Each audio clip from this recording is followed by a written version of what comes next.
우리는 사람 앞에 칭찬받는 것, 그리고 사람으로부터 존귀함 받는 걸 굉장히 조심해야 되는 거예요.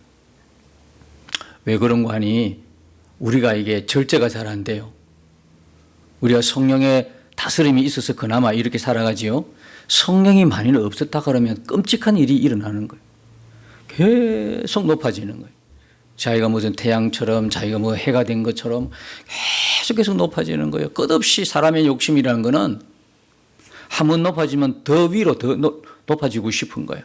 한 단계 올라가면 다음 단계 올라가고 싶고. 그래서 제일 만족하지 못하는 사람이 누군지 아십니까? 부자가 만족 못합니다.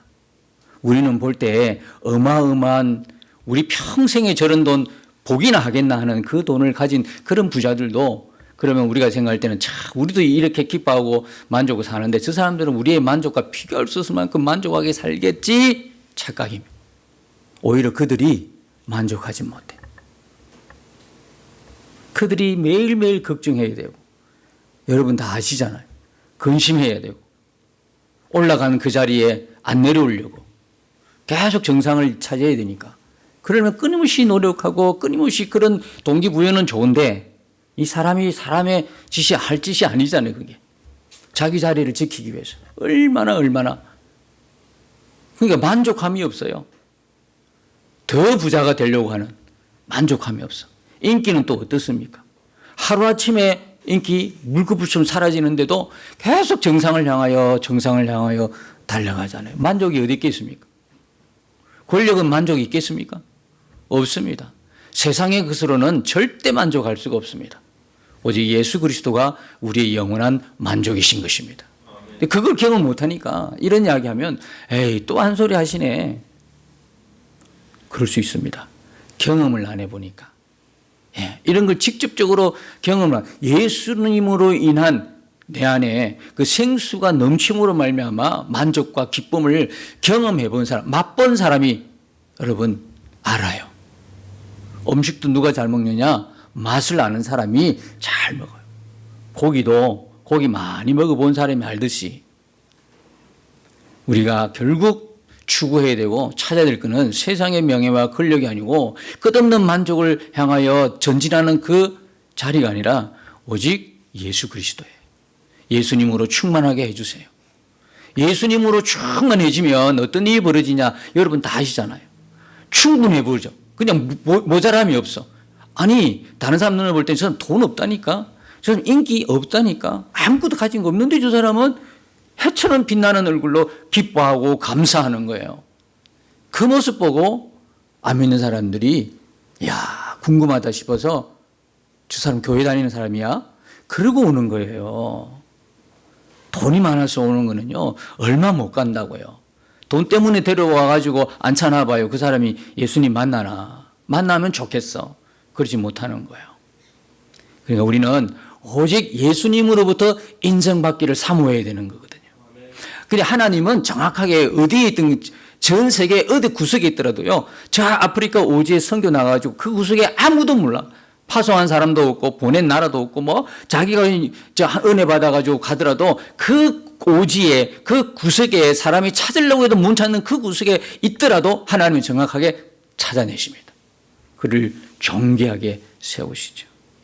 그런데 자기 스스로가 존귀해지려고 노력한들 하나님은 인정을 안 하는 거예요. 우리가 헌금할 때도 그래요. 두렙돈 가부 그 돈이 얼마 되겠어요? 그죠? 그 비천한 금액이잖아요. 근데 그걸 정히 했어요. 헌금을. 가부가 헌금할 때 소리 지르면서 하겠습니까? 누가 헌금할 때 소리 지르습니까? 예? 유명한 사람들, 바리새인이나 서기관들, 종교 지도자를 아니면 그 사회의 유대인들로부터 인정받는 사람들은요, 헌금할 때 누가 안 봐주나 이런 눈으로 꼭 사람 많을 때 헌금을 했어요. 두립돈 가부는요 소리 없이 와가지고 그 작은 금액을 드렸는데 애에게 아이고 두립돈 그 뭐 2,000원 3,000원 정도 아이고 그게 헌금이야? 아니요. 그 사람에게 있어서는 전부야. 그 사람에게서는 전부라고요. 그게. 그럼 하나님 눈에 볼 때는 다 사람들 앞에서 많은 돈을 헌금하는 거와 우리가 생각하는 많은 돈을 헌금한 사람이 훨씬 인정받는 사람이잖아요. 그런데 하나님의 눈은요, 그 두렙돈 값을 내면서 자기의 전부, 전 재산 전부를 한 끼 먹어야 할 그 음식, 먹고 살아야 될 그걸 전부 이렇게 헌금하는 그 두렙돈 가부의 하나님의 모든 시선이 그를 주목하고 있었다는 거예요. 하나님이 인정하는 삶이 되어야 되는 거예요. 누구 앞에서 나를 이렇게 밝히고 나를 드러내는 삶이 아니라 하나님이 높이 세우는 그런 사람, 하나님이 인정하는 사람, 나는 없고 오직 예수만. 완벽하게 그렇게 살아가면 좋겠지만 그렇게 살 수 없는 연약함이 우리에게 인정을 합니다. 그러나 그럼에도 불구하고 우리가 연약함에도 불구하고 계속 주님 안에 있으면, 성령 안에 있으면, 주님을 의지하고 나가면 어떻게 해요? 우리가 점점 그런 사람이 되어지는 거죠. 저와 여러분이 이제 한 해를 보내면서 한번 결단하는 것은 뭐냐면 하나님이 주목하는 인생을 살자. 하나님의 시선이 머무는 인생이 되자. 그죠? 하나님이 사람이 아니라 누구로부터 인정을 받는 게 아니라 내가 높아지려고 하는 것이 아니라 누구로의 칭찬과 인정을 받으려고 하는 게 하나님이 높여주시는 인생을 한번 살아보자. 이제 뭐 조금 있으면 젊은 친구들에게 미안하지만 조금 있으면 이제 가야 될 준비를 할 분들이 우리들 중에도 있잖아요. 저부터 시작했어요. 여기까지 지금 이 시간까지 와가지고 욕심부리 나는 거는 좀 너무 유치찬란한 거 아니에요? 이제는 마음을 다 이제 하나님 앞에 구하면서 이것도 하나님께 구해야 되는 거죠. 겸손한 마음을 주시고 항상 낮아지는 마음을 주시고 나보다도 예수님만 높임을 드리는 그런 인생으로. 그러다 보면 자연히 하나님께서 주목해 주시겠죠. 그러다 보면 여러분 인생은 더 이상 염려, 걱정, 두려움 할 필요가 없죠. 하나님이 이끌고 가는 대로 가시면 되는 거죠. 가다 보면 어디에 도착합니까? 천국에 도착하는 겁니다. 천국에 도착하는 겁니다. 이 땅에서도 천국을 누리고 가서도 완성된 천국을 그 안에서 우리가 누리게 되는 것이죠. 우리가 끝없이 이 땅에 살 동안 어디에 우리의 시선을 두어야 됩니까? 하늘에 우리 시선을 두어야 되는 거예요. 하늘의 소망으로 우리가 가득 넘쳐야 되는 거예요. 그래야 여러분들이 이 험난한 세상에서 여러분 승리의 그리스도인의 삶을 살아갈 수가 있는 것이죠. 다 이런 삶을 살아가시기를 예수님 이름으로 축복합니다. 자, 여기 이제 16장에 오늘 넷째, 다섯째 대접장을 보게 되는데 넷째와 다섯째는 그 해에 쏟아내는 것이고 또 하나는 짐승의 왕자에 쏟아내는 것입니다. 다시 말하면 뭐 이렇게 읽어보면 와 뭐가 있겠다 싶지만 아주 간단한 내용입니다. 이 내용을 앞에도 있었다 없었다? 있었죠. 여기는 지금 대접재앙이지만 인재앙에도 있고요. 나팔재앙에도 있고요. 그 다음에 여기에 대접재앙이 있다 이 말이죠. 이게 반복될 뿐이지 한 사건이라는 거예요. 그러니까 우리가 뭐 이렇게 놓으면서 뭐 해에 쏟았다, 뭐 짐승의 왕자에 쏟았다 하는데 이 이야기는 드디어 사단이 쫓겨나는 장면입니다. 사단이 쫓겨나는 장면이에요. 하늘에서 전쟁이 있었으니 여러분 12장에 보면 그 일들이 나오죠. 하늘에 전쟁이 일어납니다. 미가엘의 군대와 천사장의 군대와 이제 싸움을 붙어서 이제 쫓겨나는 겁니다. 쫓겨날 때 그냥 쫓겨나지 않고 별 3분의 1을 이끌고 내려옵니다. 이끌고 내려와서 무슨 짓을 합니까? 12장의 내용에 보면 뭐 하죠?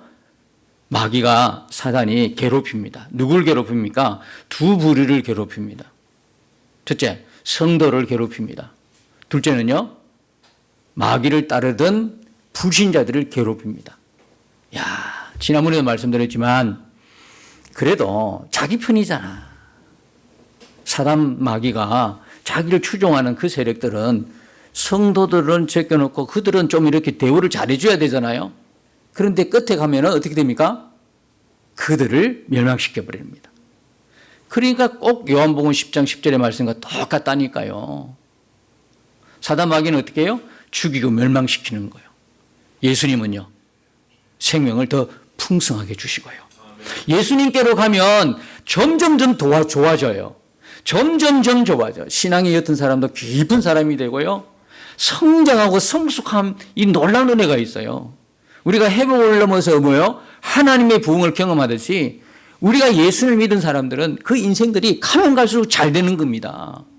하나님께서 생명을 주실 때 그 풍성한 생명을 누리도록 해주시는 건데 사단 마귀는요. 자기 쪽에 있는 편인도 나중에는 죽이고 멸망시키는 거예요. 근데 사단 마귀가 성도들을 손을 못 댑니다. 왜요? 계시록 12장에 보니까 누가 지켜주십니까? 하나님이 그들을 지켜주신다 이 말이에요. 잡아먹으려고 여자를 노리고 있어도 하나님이 그를 옮기시지 않습니까? 지키시고 보호하여 주신다는 거예요. 자, 그래서 그 대목이다.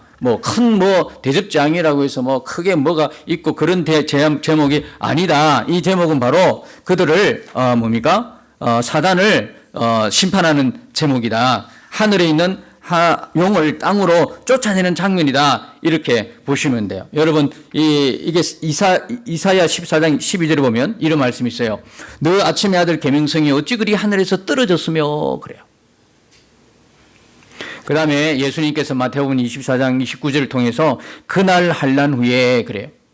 여러분, 이 환난을요, 앞으로 일어날, 미래에 일어날 어마어마한 그런 7년 대환난 후에 아마겟돈 전쟁도 하고 그런 환난을 보는데 이 환난은요, 예전이나 지금이나 이후에 있을 모든 환난 중의 환난은요, 십자가 환난보다 더 큰 환난이 없습니다. 안 그렇습니까? 우리가 환난이 온다, 대재앙이 온다, 벌벌벌 두렵게 하는데요.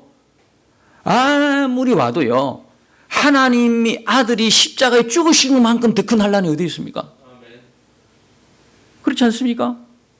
그런데 그냥 십자가 그건 안 보고 우리가 앞으로 큰 환난이 쓰나미처럼 밀려오는 것처럼 두렵게 하니까 그것만 집중하는 거예요. 여러분, 하나님이신 그분이 몸 찢고 피 흘려 죽으셨어요. 그보다 더 큰 환난이 어디 있겠냐 이 말이에요. 그러니 마태복음 24장 해석도 환난이라니까 앞으로 다가오는 7년 대환난을 이야기하고, 아니요, 이 환난은 십자가 환난을 이야기하는 거예요. 예수님 말씀하시잖아요. 환난 후에 즉시 해가 어두워지며 달이 빛을 내지 아니하며 별들이 하늘에서 떨어지며 하늘의 권능들이 흔들리리라. 그런데 이 장면이 어디서 일어납니까? 복음서 보니까 예수님 십자가 다 이루었다 하고 운명하시니까 이 장면이 그대로 다 기록되어 있잖아요. 아니, 이거 십자가 환난이라니까? 앞으로 우리가 만날 그런 환난이 아니에요. 그때 어떤 일이 벌어지냐면 드디어 하늘의 별들이 떨어진다고요. 달이 빛을 내지 아니하고 해가 어두워지고 별들이 하늘에서 떨어지고 이런 일들이 떨어진다면, 별들이 떨어진다는 무슨 이야기예요? 이 땅에 쫓기는 거예요. 쫓기는, 아니 더 이상 십자가 이후로 사단은 하늘이 없어요. 땅으로 쫓겼어요. 그전에는요, 땅에서 하늘에 들락날락 했어요. 그러니까 사단은요, 두 보좌가 있어요. 하늘에도 자기 무리를 이끌고 있는 그 무리가 있었고, 땅에도 자기의 보좌가 있어요. 이 땅 임금이라 그랬잖아요. 그런데 이제 하늘에서는 더 이상 출입이 안 돼. 십자가 이후로. 하늘에 쫓겨났기 때문에 이 땅에만 임금 노릇하는 거예요. 이 세상의 왕 노릇하는 거예요. 이 세상의 임금 노릇하는 게 뭐냐? 사단이에요. 그래서 계시록 12장 9절에도 큰 영이 내쫓기니 옛뱀 곧 마귀라고 하고 사탄이라고 하며 온 천하를 깨는 자라 그가 땅으로 내쫓기니 그러죠. 땅으로. 그의 사자들도 그와 함께 내쫓기니라. 그렇게 기록하고 있지 않습니까? 그러니까 이 장면은 뭐냐? 땅으로 쫓겨나는 장면이다. 그죠? 십자가 때에 땅으로 쫓겨나는 장면, 그것을 우리가 본다는 거죠. 자, 넷째 천사가 그 대접을 해에 소돔에 해가 건세를 받아 불로 사람들을 태우니 그랬어요. 해가 뭐냐, 이 해가. 이 해가 뭐냐면 영을 상징하는 표현이라는 거예요. 해처럼 빛나는 존재. 그들의 우두머리, 사단을 추종하는 세력들의 우두머리. 그래서 해라고 표현하는 거예요. 해. 그 다음에 그들이 해가 권세를 받은 거예요. 심판은요, 사단이 하는 거 아니에요. 구원과 심판의 모든 권세는 누구 거예요? 하나님의 것이에요. 하나님의 권세다 이 말이에요. 근데 받아요. 그 권세를 받아가지고 뭐예요? 불로 사람들을 태우는. 이 사람들은 뭐냐면 뭐죠? 불신자들. 근데 여러분 기억하십시오. 요 불이 막 하늘에서 불 떨어지는 것 같죠? 이거는 뭐라 그래요? 십자가 3일 동안에 일어난 영적인 사건이라고 그러죠. 여러분, 사단 마귀를 심판할 때 계시록 11장 19절에 심판의 도구들이 딱 보이잖아요. 지성소의 언약궤가 보이기도 하지만 한편으로는 심판의 도구가 보이잖아요. 우박, 수많은 음성들, 그런 거 있잖아요. 번개 이런 거 있잖아요. 그죠? 지진 이런 거요. 이거는 물리적 심판의 도구가 아니에요. 그걸 꼭 기억하셔야 돼요. 여러분, 영적인 존재를 아무리 물리적으로 번개친들 그게 죽습니까? 한번 생각을 해보세요. 마귀 사단을 우박 때려서 죽습니까? 마귀 사단이 지진 나가 죽습니까? 그런 법은 없어요. 왜? 영적인 존재잖아요. 영적인 존재를 어떻게 물리적 심판의 도구로 죽일 수 있어요? 그러니 여러분이 계시록을 보면서 이걸 그렇게 보지 않고 자꾸 물리적 심판으로 보니까 이제 겁나는 거예요. 두려운 거예요. 죽었다 싶은 거예요. 아니죠. 영적인 존재를 어떻게 물리적 심판의 도구로 심판할 수는 없는 거죠. 그래서 여기에 불도 마찬가지예요. 불도 마찬가지예요. 그래서 사람들을 태우니 불신자를 직접 태웁니다. 사람들이 크게 태워진지라 이 재앙들을 행하는 권세를 가지신 하나님의 이름을 비방하며 또 회개하지 아니하고 주께 영광을 돌리지 아니하더라. 특징이 뭐냐? 이 불로 태워지는 순간에도 이 사람들의 특징이 뭐냐면 하나님의 이름을 비방하고 있어요. 그리고 회개하지 않고 있어요. 주께 영광을 돌리지 않는 특징이 있어요. 심판받는 자의 특징이에요, 이게. 심판받는 자의 특징이요. 그 다음에 10절에도 다섯째 천사가 대접을 짐승의 왕자에 쏟는데 그 나라가 곧 어두워지고 사람들이 아파서 자기 혀를 깨무는데 아플 만큼 고통이 있는데 11절 특징이 뭡니까? 아픈 것과 종기로 말미암아 하늘의 하나님을 오히려 비방하고 있어요. 그들의 행위를 어떻게 해요? 회개하지 아니하더라. 자, 이제 드러났어요. 이 심판받는 사람들의 특징이 나타나는 거예요. 이 사람들은 절대 뭘 하잖아요. 회개하잖아요. 하나님 이름을 비방해요. 하나님께 영광 돌리잖아요. 그죠? 비방하고 행위를 회개하잖아요. 특징이 있어요. 특징. 이들의 특징이에요. 여러분들은 조금 이렇게 어렵고 좀 고난이 있고 하면 어떻습니까? 회개하지 않은 사람입니까? 회개하게 됩니까? 여러분은 어떻죠? 막 내가 정말 원하지 않았던 문제가 생기고 사건이 나고 고통스러운 그런 것들이 막 생겨나기 시작해. 내가 기도하는 거와는 정반대로 뭐가 잘 풀리지 않아. 그럴 때 여러분 어떻게 해요? 여러분 어떻게 하죠? 두부려요. 결국 끝까지 회개하지 않고 하나님을 비방하고, 그죠? 그래요. 근데 한 사람은 어떤 사람이에요? 내가 이게 뭔가 잘못된 건 아닐까? 그렇게 해서 어떻게 하죠? 회개하는 거예요. 그런 어려운 문제를 만나서 어떤 사람은 회개하는 사람이 있고 어떤 사람은 회개는커녕 하나님을 비방하는 사람이 있어요. 그런데 이게요, 예수 믿는 사람은요, 성령이 그 안에 있는 사람은요, 절대 그럴 수가 없다는 이야기예요. 그죠? 절대 그럴 수 없어요. 잠깐 욥처럼 그 믿음이 좋았다고 하는 그 동방의 욥처럼 욥이라도 그 처음에는 이렇게 믿음의 이야기 하더니 결국 나중에는 뭡니까? 생애를 저주할 만큼 자기에 대한 어떤 뭡니까? 불평스러움, 자기에 대한 그는 할 수 있어도 나중에 어떻게 됩니까? 깨닫고 돌아오죠. 한순간 어려운 문제 때문에, 고난 때문에 힘들어서 정말 그 인간의 연약함 때문에 잠시 그렇게 생각할 수 있어도 계속 갈 수는 없는 거예요. 그렇게 가도록 하지 않으세요, 성령께서. 여러분, 회개는요, 누가 하는 거냐면 성령이 시키는 거예요. 우리가 하는 거는 뉘우침, 반성 정도는 할 수 있어요. 내가 인생을 잘못 살았구나. 근데 그 정도에 그치는 것은 반성이고 후회지. 내가 잘못 살았네. 그런데 성령이 뭡니까? 성령이 시키는 회개는 그게 아니에요. 다 하나님 앞에서의 우리의 잘못을 회개하게 되는 거예요.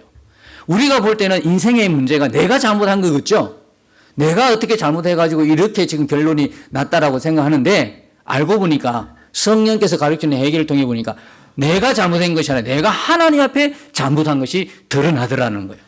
하나님 말씀 앞에 불순종했다든지 또는 뭡니까? 기도는 하고도 내 마음대로 했다든지, 죽지 않은 내 자 아직도 죽었다고 고백은 하면서 계속 살아가면서 뭡니까? 내 하고 싶은 대로 내 자아로 이렇게 했다든지, 그래서 실패를 만나고, 그래서 뭡니까? 아픔을 만나고 고난을 받게 된다는 것을 알게 되는 거거든요. 성령은 결코 내버려 두지 않으세요. 성령은 하나님이 택한 백성, 하나님이 예수 그리스도의 피로 구원한 그 자녀들을 그 고난 속에서도 오히려 성장시키고 성숙시키는 분이 누구냐면 성령님이세요. 그냥 우리의 실패까지도 하나님이 들어 쓴다고요. 실패는 중요한 도구예요. 여러분, 우리가 계속 성공만 했다고 생각해 보세요. 여러분이 예수님 믿고 뭐가 뭐든지 잘 된다고 생각해 보세요. 얼마나 교만한 사람이 되겠어요. 얼마나 하나님에 대해서 한쪽만 알고 가겠어요. 무조건 잘 되게 하시는 하나님이야. 내 삶을 내가 종처럼 하나님께 드려야 되는데 하나님이 나의 종처럼 되는 거예요. 내가 해달라는 대로 다 해줘, 그냥 하나님은. 그럼 무슨 신앙이 성장하겠어요? 그럼 무슨 믿음이 자라겠어요? 그래서 항상 우리 신앙이란 게요, 한쪽에 치우치면 안 돼. 한쪽 면만 보면 안 돼요. 내가 생각하는 그 생각으로 믿음 생활을 했다가는 큰 일이 일어나요. 한 번은 크게 한 번 후회할 일이 난단 말이에요. 한 면만 생각하지 말라는 거예요. 여러 면을 생각하는 거예요. 하나님께서는 모든 천지에서 역사하시는 분이기 때문에 내가 생각하는 것은 그 한 면이라고, 한 면. 내가 옳다고 생각하는 것은 한쪽이라고, 한쪽. 하나님 보실 때는. 그건 진짜 아무것도, 각도로 이야기해도 360도에 1도밖에 안 되는 거거든. 근데 하나님은 359도를 갖고 있어. 하나님의 방법은 다양한 방법이거든. 여러 가지 방법, 은혜 주는 것도 여러 방법으로 줘요. 내가 여러분 산기도가 은혜 받았죠? 그건 당신이 그렇게 산기도가 은혜 받은 거고, 다른 사람들은 어때? 고난을 통해서 은혜 받을 수도 있고, 다른 사람은 뭡니까? 어디 가가 뭐 어떻게 하는데 그도 은혜 받을 수 있고, 다른 사람은 유튜브에 그 뭡니까? 시향을 보고도 은혜 받을 수도 있고. 하나님 각도는 360도예요. 그런데 나는 내가 생각하는 그 1도의 은혜, 그게 다인 줄 알고 그걸로 옳다고 생각하고 그냥 간다고 해요. 아니에요. 저는요, 우리가 영적인 이런 지경들이 좀 넓혀지기를 바랍니다. 영적인 지경들이 깊이도 넓이도 높이도 막. 이래서 항상 마음을 오픈시키고 은혜 받을 준비만 하고 있으라고요. 내 걸 고집하지 말고. 그래서 하나님께서는 여러 가지 이런 것들을 통해서요, 우리를 반드시 고치십니다. 반드시 회복시켜 주십니다. 반드시 치유해 주시고요, 반드시 하나님의 자녀로 하나님께서 세워 나가신다고요. 그래서 그걸 바라보면 어떤 사람도 뭡니까? 정죄할 이유가 없어요. 어떤 사람도 판단할 이유가 없어요. 그의 주인은 뭡니까? 하나님이세요. 때로는 이렇게 보면요, 답답할 때가 있어요. 왜 저러지? 조금 여러 방향으로 좀 보면 안 될까? 왜 저렇게 꼭 저렇게 해야 되나? 목회자 입장에서 참 죄송한 이야기지만 여러분의 보는 눈하고 목회자의 보는 눈은 약간 틀려요. 예. 그거는 뭐 여러분들이 목회자가 돼 보면 아는 문제인데, 그렇다고 해서 다 될 수는 없는 입장이지만 그래도 이게 각도가 달라요. 그러면서 어떤 때는 이렇게 좀 해줬으면 좋겠다. 참 아쉽다. 저 부분. 제가 지난번에 또 수요일 우리 할 때도 말씀드렸는데, 사람은요, 장점만 있는 사람이 있는 게 아니에요. 단점만 있는 사람이 아니에요. 장단점을 고루고루 잘 갖춰져 있어요. 그래야 사람이 돼야 되는 거예요. 장점만 있으면 사람이 아니에요. 신이지. 그러니까 장단점을 갖고 있는데, 우리는 장점을 보면서 단점은 보완시켜주고, 뭡니까? 그걸 뭔가 정지하고 판단할 것이 아니라 그걸 왜 기도해 주는 것이 우리에게 필요하다 이 말입니다. 그래서 장점만 저렇게 참 좋은데 저걸 더 크게 부각시키고 단점은 조금씩 보완해 나가면, 고쳐 나가면 좋겠다. 그게 신앙의 여정이잖아요, 결국은요. 우리가 이래 좀 허술한 모습을 갖고 있어도 마지막 하나님 앞에 설 때는요, 완전한 모습으로 하나님이 바꿔주시거든요. 어떻게 완전해가지고 천국을 가겠습니까? 그런 사람 단 한 사람도 없어요. 근데 하나님이 데려갔을 때는 완전하게 하나님이 고쳐서 완전히 바꾸셔서, 그죠? 하나님이 성화체로 만드셔가지고 하나님 나라에 입성시켜 주는 거거든요. 근데 우리는 이 땅에서 뭐 해야 되느냐? 뭐 해야 되죠? 뭐 해야 됩니까? 서로의 장점은 높이 이렇게 세워주고 서로의 단점은 보완하면서 기도해 주면서, 그리고 여러분들이 하나님 말씀 앞에 말씀을 잘 듣고 또 영적인 근위 앞에서 여러분들이 그 말씀 앞에 지도를 잘 받아서 하나하나씩 모난 부분들이 깎여져 가는 거예요. 그게 신앙생활인 거예요. 그게 발전이 있는 거예요. 그게 성령이 다스리는 사람은 발전이 있어요. 근데 여기 이 사람처럼 끝까지 회개 안 하고, 그죠? 그 심판 앞에 이를 가는 사람이 없다 이 말이에요. 성령이 다스리는 사람은 끝까지는 그렇게 할 수 없어요. 자기 고집 못 채워요. 내가 이게 옳은 것 같아. 끝까지 고집 피운다? 성령이 있는지를 확인해 봐야 돼. 성령이 진짜 있는 사람은요, 끝까지 안 갑니다. 우선 잠깐 발끈하더라도 나중에 곰곰이 생각합니다. 그러다 보면 이게 잘못했네. 내 주장만 내세운 거는 잘못했네 하고 양보하게 되고요. 회개하게 돼 있어요. 무엇이든지 회개하게 돼 있어요. 여러분, 회개가 안 되는 사람은요, 어떤 사람일까요? 예수님께서 세례 요한이 말라기 4장 5절과 6절에 보면 이런 말씀이 있죠. 여호와의 크고 두려운 날이 이르기 전에 내가 선지자 엘리야를 너에게 보내리니 그랬어요. 여호와의 크고 두려운 날이 무슨 날이죠? 구약 성경에서 여호와의 날, 여호와의 크고 두려운 날은 전부 다 십자가의 날이에요. 십자가 이루어지는 구원과 심판의 날을 말하거든요. 그 날에 이르기 전에 내가 선지자 엘리야를 너에게 보낸다. 이 엘리야는 누굴 이야기하는 거예요? 세례 요한을 이야기하는 거예요. 그가 아버지의 마음을 자녀에게로 돌이키게 하고 자녀의 마음을 그들의 아버지에게로 돌이키게 하리라. 돌이키지 아니하면 두릴 건데 내가 와서 저주로 그 땅을 칠까 하노라. 그죠? 세례 요한이 와서요, 회개하라고 한 거예요. 회개는 뭐냐면 아버지의 마음을 자녀에게로, 자녀의 마음을 아버지께로 돌이키는 걸 말해요.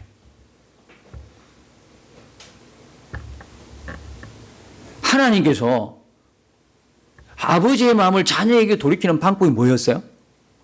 그게 뭐냐면 그 아들을 보내시는 거였어요. 그 아들을 보내서 십자가에 죽게 하는 거예요. 만약 이런 일이 벌어지기 전에는 절대 가고 싶어도 아버지에게 갈 수가 없어요. 그 이유를 여러분 잘 아시죠? 우리는 하나님을 아버지라 부르면서 하나님 앞에 나아갈 수 없는, 우리가 워낙 지금 이제 하나님을 아버지라 부르면서 자유롭게 이렇게, 그죠? 담력을 가지고 믿음의 담력으로 하나님 앞에 마음대로 여러분 나아가잖아요. 그렇게 나아가게 된 이유는 뭡니까? 예수 그리스도의 십자가 때문에 그런 거죠. 예수님이 죄에 막힌 담을 다 얼어버리고 예수의 피로 인하여 담대히 나아갈 수 있도록, 어린 양의 피로 하나님 보호자 앞에 나아갈 수 있도록 만들어 주셨기 때문에 그렇잖아요. 그 예수님의 십자가가 아버지의 마음을 자녀에게 돌이키는 거거든요. 그러면 자녀가 아버지에게 가는 건 뭐예요? 예수를 믿는 거죠. 예수 십자가 믿는 거죠. 그게 회개다 이런 말이에요. 회개. 그걸 선포한 거예요. 세례 요한이 와서 회개하라, 천국이 가까워졌느니라, 그렇게 선포했을 때에 여기저기서 다 나와가지고 세례를 받고 예수 믿었어요. 근데 안 믿은 부류가 있어요. 누굴까요? 예수님도 세례 요한이 다음으로 예수님 나서서 회개하라, 천국이 가까워졌느니라 하고 똑같은 말씀을 선포하셨어요. 근데 다른 사람들 다 회개하고 예수 믿었는데 안 믿는, 그리고 안 믿을 뿐만 아니라 오히려 뭡니까? 예수님을 잡아 죽이려고 했던 그 무리들이 누구예요? 안타깝게도 서기관, 바리새인, 제사장들의 무리였다고요. 소위 말하는 종교 지도자리였어요. 그들의 특징이 뭡니까? 특징이 뭐죠? 자기의로 충만한 자들이었어요. 그리고 내가 하나님을 가장 잘 믿는다고 생각하는 사람들 스스로, 아니 하나님을 잘 믿고 안 믿고는 누구에게 물어봐야 되는 거예요? 하나님께 물어봐야지. 하나님, 제가 진짜 잘 믿는 사람입니까? 이렇게 하면 이 정도면 되겠습니까? 이렇게 물어봐야지. 근데 그렇게 물어볼 자가 누가 있습니까? 여러분이 기대해 보십시오. 하나님, 잘 믿고 있죠 제가? 이 정도면 안 되겠습니까? 이런 사람이 누가 있냐고. 이 정도 말이 안 되잖아.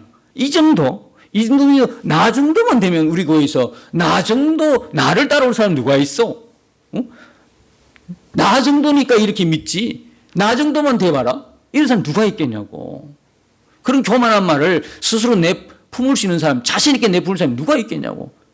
하나님 앞에서 절대 나 정도가 통할 수가 없죠. 그런데 서기관과 바리새인 이런 종교주자들은 자기들이 가장 하나님을 잘 믿는 사람들이야. 나만큼 믿어 말하는 거예요. 근데 그게 우리가 보다시피 안 맞잖아요. 하나님과 영 핀트가 안 맞잖아요. 예수님을 도로 죽이려고 그러잖아요. 그러니까 누가 해결을 못하냐면 자기 의에만 충만한 자예요. 나 정도, 나처럼 모든 기준이 나야. 그죠? 그런 사람이 해결가 안 돼요. 너무나 안타깝게. 여러분 교회 안에서도요. 나 정도는 돼야지 뭐. 해결 못합니다. 진짜 해결해야 돼. 싹싹 빌어야 돼. 성령이 있는 사람은 절대 그렇게 교만한 말을 못해요. 나처럼 기도해봐. 나 정도는 이렇게 기도해야지. 나처럼 말씀을 알아봐야지. 나보다 더 잘하는 사람이 있어? 나처럼 교회를 이렇게 잘 섬기는 사람이 있어? 해결 못합니다. 해결 못해요. 벌써 하나님의 눈에 벗어나는 거예요. 성령 있는 사람은 절대 그걸 못해. 내가 아무리 하면 할수록 교회를 섬기고 봉사하고 기도하고 말씀하고 내가 정말 하나님을 향하여 해도요. 그는 항상 뒷전에 저 사람이 안 보는 곳에 가만히 은밀하게 하나님을 섬길 줄 아는 사람이에요. 하나님을 사랑하는 그 마음 부여잡고 한 구석에 누구 하나 알아줘도 하나님만을 주목해 보면서 하나님의 기쁨이 되기 위해서 교회를 섬기라도 아무 자기 표현하지 않고 뭘 봉사를 하더라도 뭘 하나를 하더라도 대접을 하더라도 자기 이름은 없는 거예요. 그런 사람은요 늘 성령님과 교통하는 사람이에요. 조금이라도 내 교만한 게 뭔가 있는가 싶어서 늘 기도하면서 자기를 성찰하는 거예요. 하나님 앞에 나의 모습들을 드리는 사람이죠. 그런데 교만한 사람들은 절대 해결 못하는 거예요. 자, 이들에게 바로 뭡니까? 이 구약 성도들이 구약 불신자들이 심판을 받고 있죠. 마귀 사단이 심판받고 마귀 사단은 또 뭡니까? 자기를 추종하던 구약 불신자를 이렇게 심판하고 그들에게 뭡니까? 악독 종기를 내리고 그들을 막 그냥 불로 괴롭히고 그 권세를 받아가지고 이러잖아요. 이런데 그 불신자들이 지금 심판을 함께 당하고 있는 장면이잖아요. 근데 끝까지 해결할 수 없죠. 왜? 성령이 그에게 없으니까요. 해결하고 싶어도 못해요. 지금 이 상황은. 해결 못해요. 이들이 살아갈 때에 얼마나 떵떵거리며 살았겠습니까? 이 세상에 살아갈 때는. 성도들을 얼마나 괴롭혔습니까? 성도들과 선지자들을 피를 흘리게 했던 사람들이에요. 성도들은 예수 믿는 것 때문에 이리저리 피해 다니면서 경제활동도 못했는데 이들은 자기들끼리 모여서 사업도 하고 뭐든지 잘 먹고 잘 살았다 이 말이에요. 자기들 기준에 의해서. 이런 삶이 부럽습니까? 결국 이런 꼴을 당하게 되는 거예요. 결국은 회개도 하지 못하지요. 그 입에서 얼마나 비참한 상황입니까? 하나님의 이름을 비방하다니요. 모르는 거예요. 제가 뭔지도 모르니까 제가 깨달아지지도 않고 제가 깨달아지지 않으니까 회개할 수도 없고 성령이 간에 있지 않으니까 어떻게 해볼 수가 없는 거예요. 회개하지 않으니까 어떤 분은 회개할 기회가 아직은 있다. 그런 소리는 아닙니다. 이거는 이미 심판이 결정난 거예요. 그래서 왜 이런 장면들을 초대교회 성도들에게 보여주십니까? 왜 보여주십니까? 그들이 고난당할 때는요. 내가 이렇게 사는 게 맞나 싶었을 거예요. 내가 예수 믿는데 예수 믿는 결과가 이거야? 싶었을 거예요.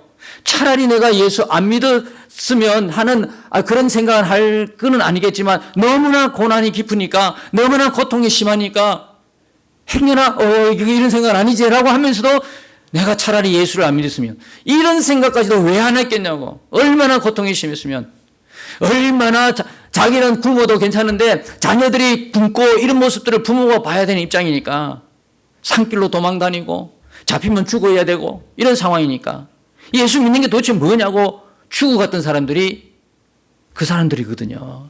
그 사람 볼 때는 이들이 잘 사는 것 같아. 오히려 이 세상에서는 이들이 정말 잘 살아가는 것 같아. 초대교회 교인들이 이 서신을 받았을 때 어떻게 하겠어요? 눈물이 철철 나지 않았겠어요? 하나님의 심판은 공의로우십니다. 그래서 우리가 지난주에 본 것처럼 16장 위에 보면 5절과 7절 사이에 뭡니까? 어렵다고 몇 번이야. 참되고 어려우시다.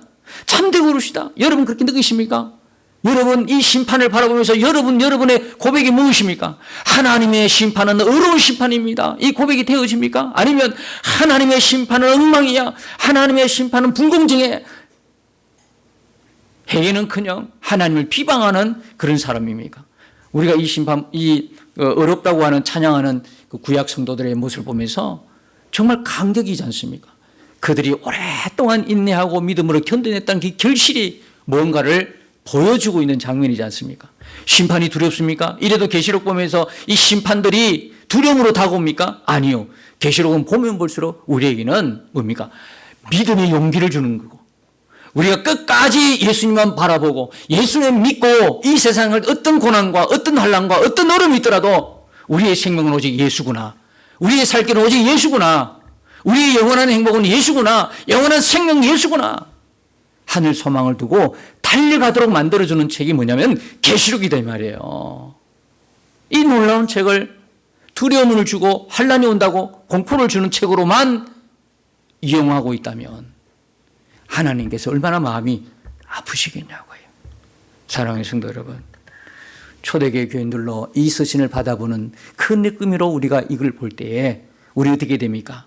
지금 살아가는 세상에서 아무리 힘들고 어려워도 그걸 부러워하거나, 그죠?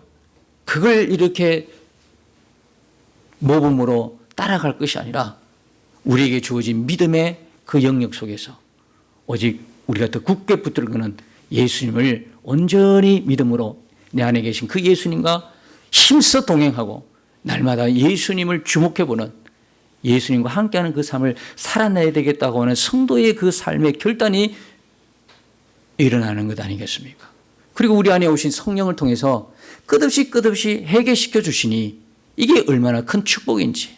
그래서 여러분들이 기도할 때나 말씀 올 때, 그리고 어디에 있든 간에 하나님의 이름으로 기도가 되어지고 또 회개가 되어진다는 사실 앞에서 감사하시고 하나님의 은혜다, 하나님의 복이다라고 생각하시고 끊임없이 주님 중심으로, 예수님 중심으로 살아가는 천국 백성, 복된 성도의 삶을 살아가시기를 예수님의 이름으로 축복합니다. 주와 함께 싸워 승리하